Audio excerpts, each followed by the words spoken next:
Fala a vocês em nome de Deus, que é Pai, Filho e Espírito Santo. Amém. Vocês já perceberam que Jesus utiliza muito de parábolas sobre vinhas e agricultores? Essa era uma realidade muito comum no século I. Os grandes proprietários, grandes senhores, alugavam sua terra a pessoas para que trabalhassem para eles. E aí eu me refiro exclusivamente a eles, homens do sexo masculino. Eram homens de poder. Essa terra, que pertencia aos ricos e aos poderosos, geralmente era fértil. Terra fértil era como ouro no Oriente Médio. Ainda é. Vejam como há disputas pelas colinas de Golã, que Israel tomou da Síria há algumas décadas. Por quê? Porque terra fértil é muito importante. Para as pessoas pobres, então, sobravam duas opções. Ou buscavam terras inférteis, que não tinham dono, e aí a gente se lembra muito bem dos nossos camponeses, sertanejos, do Nordeste, que buscaram terra infértil, ou se submetiam a um regime de quase escravidão, trabalhando para os ricos proprietários e entregando boa parte de sua produção como aluguel. Só que nas histórias de hoje, nós temos dois relatos completamente distintos dessa realidade. Dessa realidade que o povo de Deus ouvia, lá no século I. No primeiro relato, que é o da profecia de Isaías, o Senhor da vinha é bom, ele não é cruel. Entretanto, é a vinha que não presta. Suas uvas não têm sabor. Aquela terra, na fértil colina, bonita, cobiçada, não rendeu frutos de qualidade. Eis aqui um Senhor que ama a sua vinha de todo o seu coração, que planta nela o fruto mais nobre da região. E tudo dá errado. Que Senhor é esse, então, que não age pelo poder, mas que vai sozinho trabalhar a melhor das terras? A parábola que Jesus conta também fala de um bom Senhor, dono de terra fértil. Neste caso, a terra dá frutos, mas as pessoas que ele pôs para plantarem a terra são mais, e assassinam todos os enviados para coletar a parte que lhe era devida. Em ambos os casos, como vocês já devem ter pressentido, esse bom Senhor é Deus. Deus, ao contrário dos senhores desta terra, é dono de tudo, mas deseja que cada um de nós tenhamos corresponsabilidade com Ele.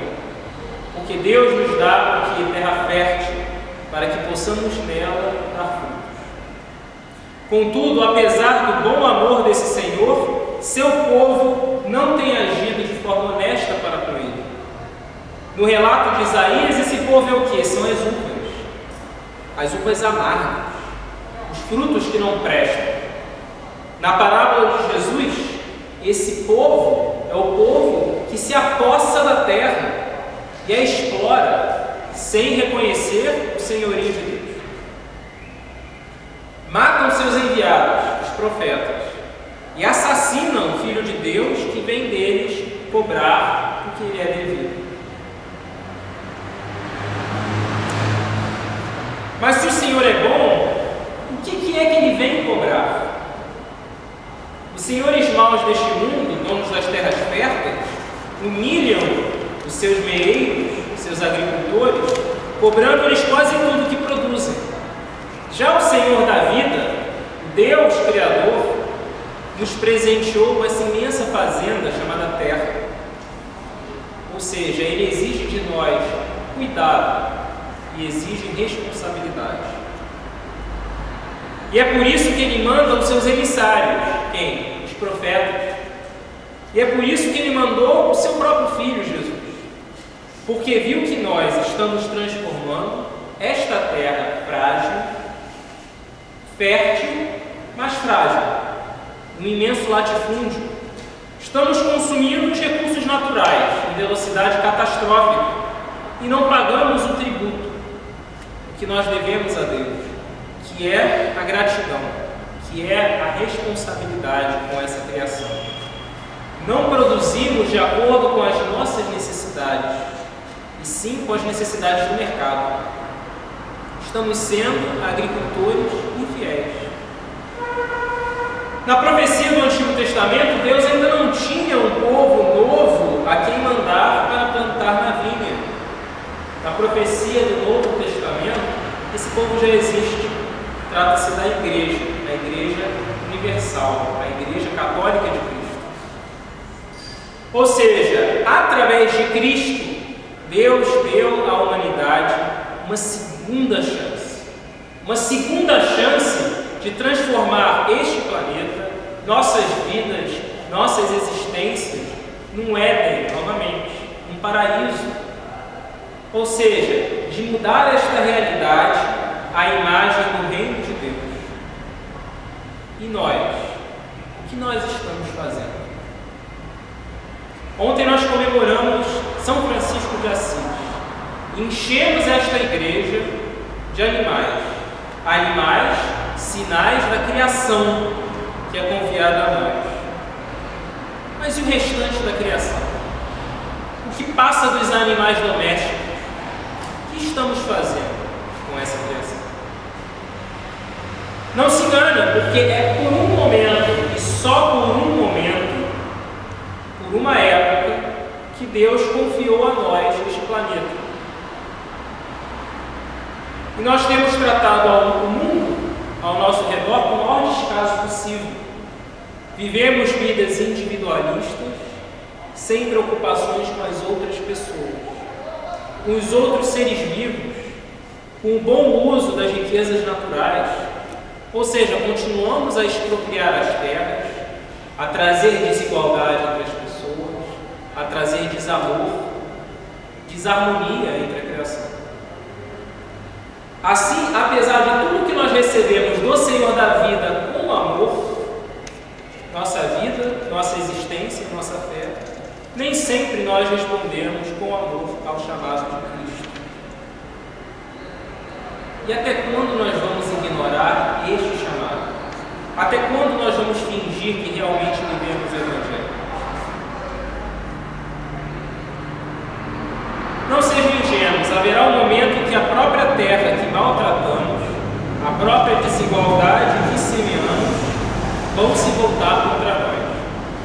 Ou seja, nós precisamos ser fiéis às dádivas que Deus nos deu. Precisamos, com nossas ações e tudo que cultivamos, ser sinais da construção do reino. Pode ser que você não plante sementes, nem crie animais, mas você pode semear amor, comunhão e igualdade com todas as pessoas e com toda a criação. Esse que é o plano de vida. Esse que é o plano de Deus para a nossa vida. É por essa razão que nos foi confiada esta existência. Essa é a nossa fé. Não há como nós falarmos sobre esse sermão sem a gente se lembrar de duas coisas. A primeira, que ontem nós comemoramos a festa de São Francisco de Assis. São Francisco de Assis, a ele, geralmente são associadas imagens românticas, carinhosas, imagens dele com os bichinhos. Mas São Francisco de Assis foi muito humilhado, foi expulsado pelos seus próprios irmãos. Mas São Francisco de Assis ensinou uma vida de humildade e de compaixão. São Francisco ensinou que toda a criação, toda a humanidade são companheiros dele, são irmãos e irmãs. Inclusive a morte, que não é morte para o cristão, mas é vida, vida eterna. E nós nos lembramos também com pesar, do falecimento da nossa irmã Alci. E às vezes a gente não sabe porque as coisas acontecem do jeito que são. Sempre que eu lia a música de São Francisco e escutava a oração, eu pensava assim, por que ele fala da morte? Por que ele fala de coisas tão bonitas? dos pássaros, do sol, da lua, das estrelas, dos bichos, e chega e termina, né? E chama a morte de irmã. Por quê? Para quem chegou ao final e entregou a sua parcela da vinha ao Senhor da vida, não existe morte, sim vida eterna. Para quem repassa a Deus o fruto de sua vida, de seu trabalho, de sua dedicação, para semear os valores do Evangelho, não existe morte, existe somente uma passagem desta existência para uma próxima, continua a dor, continua o pecado. Se aqui erramos, se aqui cometemos injustiças, aqui também tivemos o perdão por Cristo. O mesmo Cristo que recebe aos agricultores da vinha, aqueles que plantaram e semearam com amor e dedicação, recebem em seus braços da vida eterna. Portanto, o desafio que todas aquelas pessoas, São Francisco de Assis, todos os santos e santas da Igreja de Deus, e até aqueles que morreram recentemente, nossos ancestrais, as pessoas que nos deixaram um legado na fé. O desafio que essas pessoas nos deixam é o seguinte: nós temos que continuar a plantar, porque são muitos os agricultores injustos e infiéis, e os campos do Senhor são muito grandes.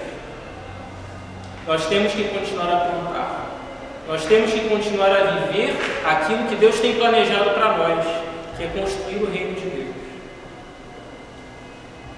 Alguns bancos foram transportados, outros bancos precisam entrar, outras pessoas precisam se achegar. Nós não estamos mortos, porque o nosso Senhor é o Senhor da vida. Esta igreja vai continuar, e esta igreja vai continuar a ser foco de luz, de paz na vizinhança do bem. É essa a minha oração hoje. Demos graças a Deus, porque Deus nos prevê todas as coisas a seu tempo, mesmo que nós não